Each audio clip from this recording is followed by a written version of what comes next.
Hello everybody, Big Planes here, and today I have an update video for you on the Qatar Airways A350-1000. And today's video is going to be looking at the wing box assembly, or the internal wing structure of this jet, and how I'm going about this. So real quick, before I get too deep into this video, I just wanted to thank all of my patrons who support the channel over on Patreon. You guys are awesome. You're one of the main reasons why I'm able to build these planes. So, the wing box. I've gotten so many requests over the years, so many requests to give a tutorial or a rundown or just show a wing box on an airplane. And one of the reasons why I've held off on doing a tutorial this long is because each airplane is different. Each airplane has a different wing assembly. There's no two planes that are identical, really. So it's really kind of hard to do a tutorial because what might work for one airplane may not work for another. But I decided today, before this area gets covered up, before I start working on the top surface and the outer wings, and once we start building out, I really wanted to show everybody kind of what's going on internally here, because these are going to be very large wings. We're looking at upwards of 5, close to 6 feet. These are huge wings. They're going to be very heavy, very complex. There's going to be a lot going on in them. And I think it's going to be really an interesting video to explain what's going on the inside. How does this actually work? And are there things with this that are similar to other planes I've done? And the answer for that is yes. So I'm going to get right into that here. So the wing box, real quick rundown of what this thing actually does. This assembly on this plane, and this includes also the box structure that extends out into the wings, as well as the center structure. I just consider this whole thing sort of as a wing box, right? I know it's not the official technical, well, it is the official technical term for these airplanes, but when I consider wing box, I'm considering more of the structure that holds the wings up versus the internal fuel storage, which most airplanes would have in their wing box. So as far as this goes, the wing box has to do three things, right? It has to define the leading edge angle, at least in this case. It has to define the angle. So that's going to be, in this case, I think it's between 30 to 40 degrees. The A350 has a wing sweep that is not as dramatic as some other jets, like the 747, because I believe it is a supercritical wing, if I'm not mistaken. I'm sure somebody in the comment section will correct me on that. But it has to define the leading edge. It has to create a dihedral, which means the wings are pointing up, right? We don't want the wings to sag. And the dihedral is very, very important because without it, the whole airplane looks pretty bad, right? It doesn't look good. The engines would hit the ground. The wingtips are going to be, it's just not a good look if the dihedral's off. So it has to have a leading edge angle defined, a dihedral, and a third axis is you have to make sure the wings are not pitched forward, right? And this is the tricky one because a lot of people can get the first two. It's the last one that even I've struggled with in some previous planes, and I've had to learn some hard lessons regarding that. So yeah, let me just sort of explain to you how I'm going about solving each one of those challenges with this, and hopefully this is going to work. And this design that you're looking at right now is essentially a miniaturized version of the Airbus A380 design that I built a few years back. Obviously that one's much larger and beefier and able to hold the 7-foot span that the A380 had. That thing was crazy. So this isn't quite that large, but it's a similar design because that one worked pretty well. So what we have here is, I'm going to start with the dihedral because this is sort of the most obvious thing, and I get a lot of questions regarding this. And obviously this area here isn't done yet, right? Like you wouldn't just leave these pieces just exposed like that. You'd want these sandwiched under multiple layers of plates for maximum strength. But the dihedral, the way I'm going about it on this, and I've gone about it different ways on different airplanes depending on how much of a dihedral I want. Since I want a pretty strong dihedral on this one, I'm going at it this way. So the bottom layer, oh, if it can focus, there we go.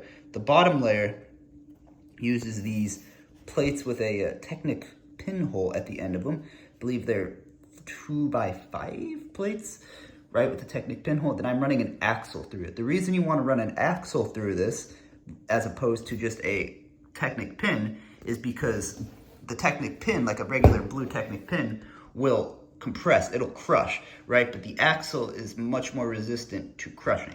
So the whole deal here is you want to have something at the top, or something at the top and something at the bottom. If you just have one and it's resting on it, that will work. But if this plane has force from the bottom, or if you like go to move it, the wing will flop in the other direction. So you want to have 2 points right there of connection. And so the bottom one are these 2x4, 2x5 plates with the hole at the end. And then the top one, these are some of my favorite parts for this. And I'm sure those of you who pay attention to the channel have noticed I use these on a lot of airplanes. If this will focus, there we go. Are the 1x2 with a little hole at the end with a clip. These are great because what you want in a dihedral is you want it to not flex at all. These are extremely strong connections. I'm running a bar through this. I basically just line a bunch of them up, and I've used this on all sorts of planes, from the A380. This is how the A380, and this right here, these hinges right here are going to be under the maximum amount of load, right? So if you can imagine this, you've got a compressive load down here because it's bending down, it's compressing these onto the axle, and you've got a tension load right here, a tensile load. And so these are being pulled apart, these are being compressed together, and the loads here can get very, very intense the larger the wing gets. So the larger the wing, the more of these you want, and you really want to make sure these are anchored in really well, right? Because otherwise, if these pop loose, your whole wing falls off. So yeah, this is how the dihedral is defined. This is a pretty common technique for me. I've done this on a few different airplanes. I've done this on the A380, the 747, the 777, the 707, all of the large airplanes I do basically use these pieces for the dihedrals. This is sort of the secret sauce here, right? I've gone through a lot of different techniques for dihedrals, and the problem is Lego is, well, it's plastic, so it tends to want to bend, and that's the last thing you want in a structure like this. It cannot bend. You cannot have any flex or anything. It has to work exactly the way you expect it to, or else you're going to have a catastrophic failure, or there's going to be just enough play in these parts that the wing will eventually sag down. So this is something that's really important, but what's also equally as important is the leading edge angle. So just real quick, the way I've defined this is this piece here is essentially triangles. Triangles are, as we all know, the strongest shape, right? So we have to first figure out what the leading edge angle is. And unfortunately, in most cases, as is the case with the A350, the leading edge angle is not the same as a wedge plate. So in that case, you can see that this is not the same angle as a typical wedge plate. That's fine because this part here is not going to be visible. But I use these 1x2 hinge plates. You got to use a lot of them to make it sturdy. I use these to connect the triangle, create a triangle here. And if the wing was more swept back, then this would be pulled out more. If it was less swept, this would be pulled in more. So you just kind of got to figure out, got to measure what the leading edge angle here is. And because I'm using the leading edge as the primary angle, not the trailing edge, because I want to keep this clean. So these are defined just via some hinge plates here, I believe is what they're called, like 1x4 hinge plates.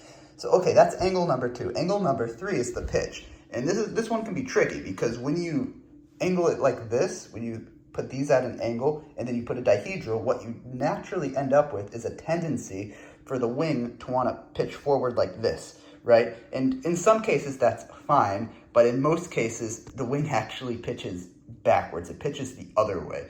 So having a forward pitched wing, and I had this issue on the 747, is not exactly a great look. It's not realistic. It doesn't look good. You end up with, especially if it's a large wing, you end up with it protruding up into the fuselage further back here. It's just not great. So the way you solve this is you take the entire assembly, the whole thing, including all the hinges and everything, and you take it and you pitch it back like this. You angle it back. So what we've got going on here is, if I can show you, we've got an anchor point here. This is the higher end. And then we've got an anchor point right, it's kind of hard to show you. We've got an anchor point right here. This is the lower end. So this whole thing is angled back like this, like that. And so the reason you do that is because otherwise this wing is going to be pointed forward. The whole wing's going to be pointed forward. It's going to look terrible. So you got to take the whole assembly and just rotate it back, pitch it back like that. And when you do that, you end up with wings that are at a dihedral, have the correct leading edge angle, and are level. They're not at some funky angle. So a lot of things going on in this wing box here. I know it's a little complicated. You'll be able to see more about exactly how this is built in the final tutorial, or not the tutorial, but the final speed build video for this. We'll have the full breakdown of how this is built, because I filmed that at great lengths. And so yes, that is the core. This is the heart of the airplane, the central wing box. And I apologize for the shaky camera. I'm trying to hold this with one hand here. So yes, real quick here, we're already at 10 minutes. I don't want to go too long. This area back here, this is the structural spine of the airplane. So this is going to be a very long airplane. So it has to be very strong. You have to put an enormous amount of effort into putting essentially a giant beam that runs down the center of it so it doesn't bend. This hole right here is a stand mount hole. So those of you who saw the DC-10, you know it was up on a stand, and this is roughly where the center of mass is on the airplane. So even though it's right here behind the wing box, this is where the stand is. So this hole will cut all the way into the floor of the airplane essentially, and then you will insert the stand mount into this area right here. Hopefully it should be pretty well balanced. And then of course this area here, this is just a structural beam that's going to run along the entire airplane. The landing gear will fold into this area right here on either side. So not a lot there yet. That still needs to be developed a bit further. This area is coming along nicely. The next step will probably be to put a decking on this and then try to connect some things up here, connect these beams here as well. Keeping this compact can be tricky as well. And then there's probably going to have to be a secondary miniature wing box structure back here to support the load of the landing gear. So that'll be a whole nother video, probably in a few days. But I just want to do a relatively quick, I know this is turning into a 11, 12 minute video here, but I just wanted to do a quick rundown on how this wing box is built and what it looks like before it gets all covered up. So I hope you guys enjoyed this video. If you have any further questions about how this is built, just be sure to leave them down in the comments below. I'll try to get back to them. I try to get back to as many of you guys as possible.